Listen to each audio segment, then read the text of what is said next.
Hello friends, F ഗുരു മലയാളത്തിന്റെ പുതിയ ഒരു വീഡിയോയിലേക്ക് എല്ലാവർക്കും സ്വാഗതം.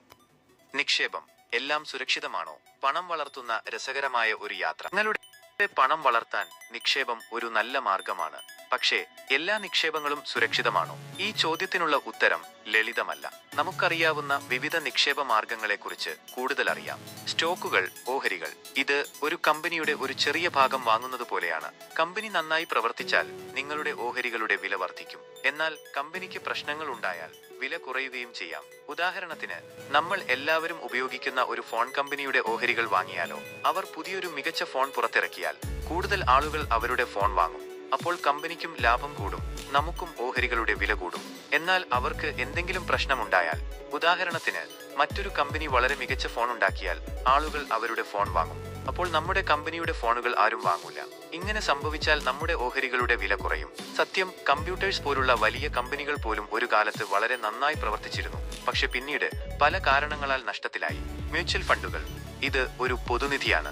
നിങ്ങൾ ഈ നിധിയിൽ പണം നിക്ഷേപിക്കുമ്പോൾ നിങ്ങളുടെ പണം വിവിധ കമ്പനികളുടെ ഓഹരികളിലും ബോണ്ടുകളിലും നിക്ഷേപിക്കപ്പെടും. ഇത് ഒരു തരം ബാസ്ക്കറ്റ് പോലെയാണ്. ഒരു ബാസ്ക്കറ്റിൽ നമുക്ക് വിവിധ പഴങ്ങൾ വെക്കുന്നത് പോലെ മ്യൂച്വൽ ഫണ്ടിൽ നമുക്ക് വിവിധ കമ്പനികളുടെ ഓഹരികൾ വെക്കാം. ഇങ്ങനെ ചെയ്യുന്നതിലൂടെ ഒരു കമ്പനിക്ക് പ്രശ്നമുണ്ടായാലും നമുക്ക് വലിയ നഷ്ടം സംഭവിക്കില്ല. എന്നാൽ DHFL, IL ആൻഡ് FS പോലുള്ള കമ്പനികളുടെ ഓഹരികൾ വാങ്ങിയ മ്യൂച്വൽ ഫണ്ടുകൾക്ക് വലിയ നഷ്ടം സംഭവിച്ചിട്ടുണ്ട്. Real estate. ഇത് ഭൂമിയോ ഒരു കെട്ടിടമോ വാങ്ങുന്നതാണ്. ഭൂമിയുടെ വില സാധാരണയായി കാലക്രമേണ വർദ്ധിക്കും. എന്നാൽ റിയൽ എസ്റ്റേറ്റിൽ നിക്ഷേപിക്കുമ്പോൾ നമുക്ക് നികുതിയും മറ്റു ചില ചെലവുകളും നൽകേണ്ടി വരും. കൂടാതെ ഭൂമിയുടെ വില എപ്പോഴും ഉയരുമെന്ന് ഉറപ്പില്ല. നോയിഡയിലെ അമ്രപാലി, യുണീഡയ്ക്ക് പോലുള്ള പ്രോജക്റ്റുകളിൽ നിക്ഷേപിച്ചവർക്ക് വലിയ നഷ്ടം സംഭവിച്ചിട്ടുണ്ട്. സ്വർണം. പണ്ടുകാലം മുതലേ ആളുകൾ സ്വർണം ഒരു സുരക്ഷിത നിക്ഷേപമായി കണക്കാക്കിയിരുന്നു. എന്നാൽ സ്വർണത്തിന്റെ വിലയും ചാഞ്ചാട്ടത്തിന് വിധേയമാണ്. സ്വർണം വാങ്ങുന്നതിനേക്കാൾ നല്ലത് ഗോൾഡ് ETF-കൾ വാങ്ങുന്നതാണ്.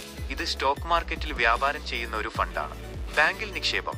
നമ്മുടെ പണം ബാങ്കിൽ നിക്ഷേപിക്കുമ്പോൾ ബാങ്ക് നമുക്ക് പലിശ നൽകും. എന്നാൽ ബാങ്കുകൾക്ക് പ്രശ്നങ്ങൾ ഉണ്ടായാൽ നമുക്ക് നഷ്ടം സംഭവിക്കാം. PMC ബാങ്ക് പോലുള്ള ബാങ്കുകൾ തകർന്നപ്പോൾ നിക്ഷേപകർക്ക് വലിയ നഷ്ടം സംഭവിച്ചിട്ടുണ്ട്. മാത്രമല്ല, പണപ്പെരുപ്പം നമ്മുടെ നിക്ഷേപത്തിന്റെ മൂല്യം കുറക്കാനും ഇടയാക്കുന്നു. സർക്കാർ ബോണ്ടുകൾ. സർക്കാർ പുറപ്പെടുവിക്കുന്ന ബോണ്ടുകൾ സാധാരണയായി സുരക്ഷിതമായി കണക്കാക്കപ്പെടുന്നു. എന്നാൽ ഇവയിലും ചില അപകട സാധ്യതകളുണ്ട്.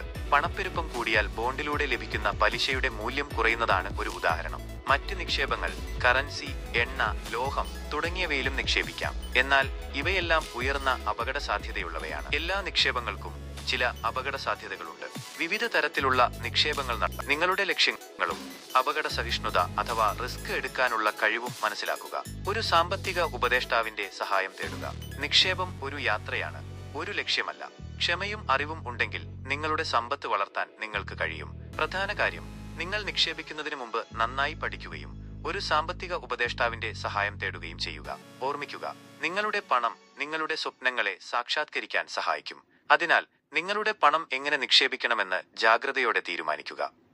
ഈ വീഡിയോ നിങ്ങൾക്ക് ഉപകാരപ്രദമായി തോന്നിയെങ്കിൽ ലൈക്ക് ചെയ്യുക, ഷെയർ ചെയ്യുക, ചാനൽ സബ്സ്ക്രൈബ് ചെയ്യുക. അടുത്ത വീഡിയോയിൽ കാണാം. നന്ദി.